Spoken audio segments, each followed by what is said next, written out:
Kali ini kami akan memaparkan materi tentang Pancasila sebagai sistem filsafat. Yang pertama, latar belakang.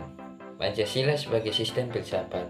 Bahwasannya Pancasila merupakan hasil perenungan mendalam para tokoh pendiri bangsa terkait permasalahan mendasar dan komprehensif yang dihadapi manusia.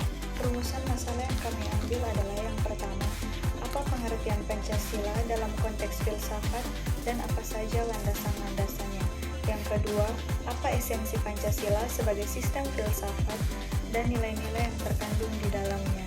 Yang ketiga, bagaimana penerapan Pancasila dalam kehidupan berbangsa dan bernegara. Yang berikut adalah tujuan. Tujuan yang pertama adalah untuk mengetahui pengertian Pancasila dalam konteks filsafat dan apa saja landasan-landasannya. Yang kedua, untuk mengetahui esensi Pancasila sebagai sistem filsafat dan nilai-nilai yang terkandung di dalamnya. Yang ketiga, untuk mengetahui penerapan Pancasila dalam kehidupan berbangsa dan bernegara. Baik, saya akan menjelaskan tentang pengertian filsafat Pancasila. Pancasila sebagai filsafat mendukung pandangan nilai dan pemikiran yang dapat menjadi substansi dan isi pembentukan ideologi Pancasila. Filsafat Pancasila dapat didefinisikan secara ringkas sebagai refleksi kritis dan rasional tentang Pancasila sebagai dasar negara dan kenyataan budaya bangsa, dengan tujuan untuk mendapatkan pokok-pokok pengertiannya yang mendasar dan menyeluruh. Pancasila dinyatakan sebagai filsafat karena Pancasila merupakan hasil penanggung jawab jiwa yang mendalam yang dilakukan oleh Tevos Fater Kit yang ditujukan dalam sebuah sistem Russell Abdul yang filsafat Pancasila memberi pengetahuan dan pengertian ilmiah yaitu tentang hakikat dari Pancasila atau Notagengora. Berikut saya akan menjelaskan landasan-landasannya. Landasannya ada 3. Yang pertama, landasan ontologis Pancasila. Ontologi menurut Aristoteles adalah ilmu yang menyelidiki hakikat sesuatu atau tentang ada, keberadaan atau eksistensi dan disamakan artinya dengan metafisika.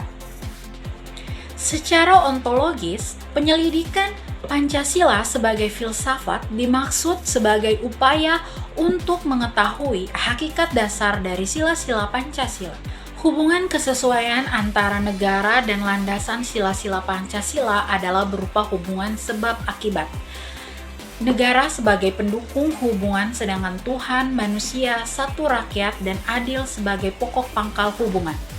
Landasan sila-sila Pancasila yaitu Tuhan, manusia, satu rakyat, dan adil adalah sebagai sebab, dan negara adalah sebagai akibat. Kedua, landasan epistemologi. Epistemologi adalah cabang filsafat yang menyelidiki asal, syarat, susunan metode, dan validitas ilmu pengetahuan.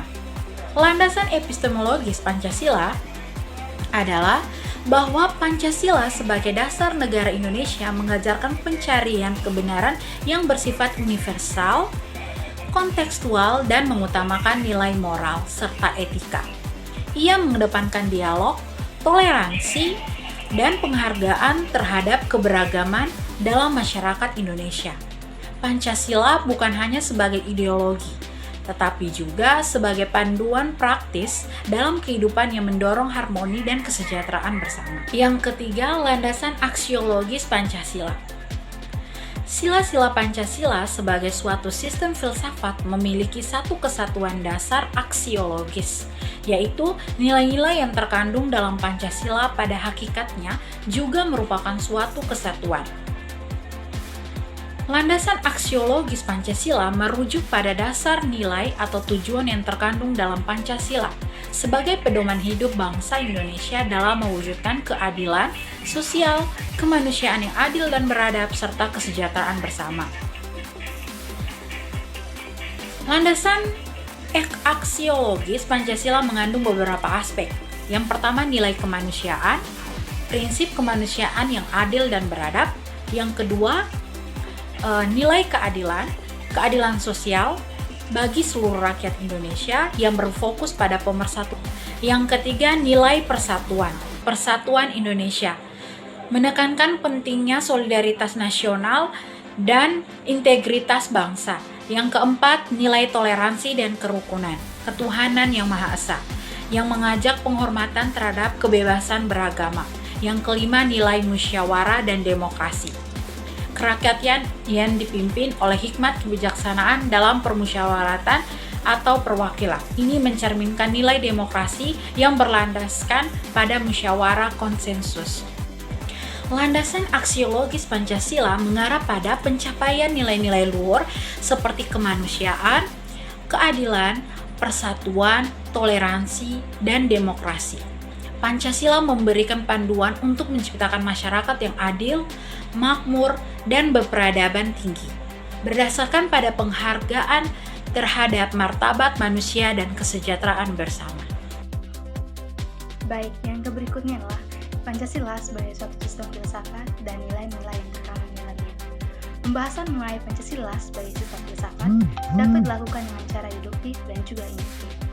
Cara deduktif yaitu dengan mencari hakikat Pancasila serta menganalisis dan menyusunnya secara sistematis menjadi keutuhan pandangan yang komprehensif. Sementara cara induktif yaitu dengan mengamati gejala-gejala sosial budaya seperti dalam hubungan masyarakat dan merefleksinya dan menarik arti dan makna yang hakiki dari gejala-gejala tersebut. Baik, yang berikutnya adalah ciri sistem filsafat Pancasila. Ciri sistem filsafat Pancasila itu sendiri terdiri dari dua bagian. Yang pertama, sila-sila Pancasila merupakan satu kesatuan sistem yang bulat dan utuh. Dengan kata lain, apabila tidak bulat dan utuh atau satu sila dengan silanya terpisah-pisah, maka itu bukan Pancasila. Yang kedua yaitu susunan Pancasila dengan suatu sistem yang bulat dan utuh itu dapat digambarkan sebagai berikut. Sila pertama meliputi mendasari dan menjiwai sila kedua, 3, 4, dan juga 5. Sila kedua diliputi, didasari, dijiwai sila pertama, dan mendasari dan menjiwai sila ketiga, 4, dan juga 5. Sila ketiga diliputi, didasari, dijiwai sila pertama dan 2, dan mendasari dan menjiwai sila 4 dan 5. Sila keempat diliputi, didasari, dijiwai sila pertama, 2, dan 3, dan mendasari dan menjiwai sila yang kelima. Sementara sila kelima diliputi, didasari, dijiwai sila pertama, 2, 3, dan 4. Selanjutnya saya akan menjelaskan bagaimana implikasi atau penerapan nilai Pancasila dalam kehidupan berbangsa dan bernegara. Seperti yang kita tahu, Pancasila adalah dasar negara Indonesia yang terdiri dari 5 sila atau 5 dasar. Nilai-nilai ini menjadi landasan bagi tata nilai, moral, dan etika dalam kehidupan berbangsa dan juga bernegara. Penerapan nilai Pancasila ini memiliki peranan penting dalam menjaga kesatuan dan keberagaman bangsa Indonesia, serta menjadi pemandu arah pembangunan dan perkembangan negara. Mari kita bahas bagaimana aspek penerapan nilai-nilai Pancasila dalam kehidupan sehari-hari, terkhususnya dalam kehidupan berbangsa dan bernegara. Yang pertama adalah sila ketuhanan yang Maha Esa. Pada sila ini ditekankan untuk penghormatan terhadap berbagai agama dan kepercayaan dalam masyarakat Indonesia. Penerapan nilai ini mengarah pada kebijakan negara yang menghargai kebebasan beragama, toleransi antar umat beragama, dan menjunjung tinggi prinsip keadilan sosial. Sila yang kedua adalah kemanusiaan yang adil dan beradab. Pada sila ini lebih ditekankan pentingnya perlindungan hak asasi manusia, keadilan sosial, dan peningkatan kualitas hidup masyarakat. Penerapan nilai ini mencakup upaya pemerintah dalam memerangi kemiskinan, ketidakadilan, dan ketimpangan sosial. Sila yang ketiga adalah persatuan Indonesia. Pancasila mendorong persatuan dan kesatuan bangsa Indonesia, meskipun terdiri dari beragam suku, budaya, dan agama. Nah, penerapan nilai ini mencakup pemeliharaan keutuhan negara, peningkatan rasa nasionalisme, dan penyebaran persatuan. Sila yang keempat adalah kerakyatan yang dipimpin oleh hikmat kebijaksanaan dalam permusyawaratan perwakilan. Pada sila ini lebih ditekankan pada nilai pentingnya demokrasi, partisipasi masyarakat, dan pemilihan umum yang adil. Nah, penerapan nilai ini melibatkan pembentukan lembaga-lembaga demokratis, perlindungan hak-hak warga negara, dan penguatan proses perwakilan rakyat. Sila yang kelima adalah keadilan sosial bagi seluruh rakyat Indonesia. Pancasila menekankan pentingnya keadilan sosial, perlindungan sosial, dan distribusi yang adil dalam pembangunan. Penerapan nilai ini mencakup kebijakan yang berfokus pada pengurangan kemiskinan, meningkatkan kesejahteraan masyarakat, dan menjamin akses yang adil terhadap sumber daya manusia dan juga alam. Nah, penerapan nilai-nilai Pancasila dalam kehidupan berbangsa dan bernegara ini memerlukan kerja keras, kesadaran kolektif, dan komitmen dari semua pihak dalam setiap aspek kehidupan serta politik, ekonomi, sosial, dan budaya. Nilai-nilai Pancasila harus menjadi panduan dalam mengambil keputusan dalam bertindak. Terapkan Pancasila sebagai fondasi kita. Mari terus bersama-sama memperkuat nilai-nilai luhur yang terkandung dalam Pancasila untuk membangun bangsa yang adil dan makmur dan beradab. Dengan Pancasila kita dapat wujudkan Indonesia yang lebih baik dan bersatu. Yuk, terapkan Pancasila dalam setiap aspek kehidupan kita.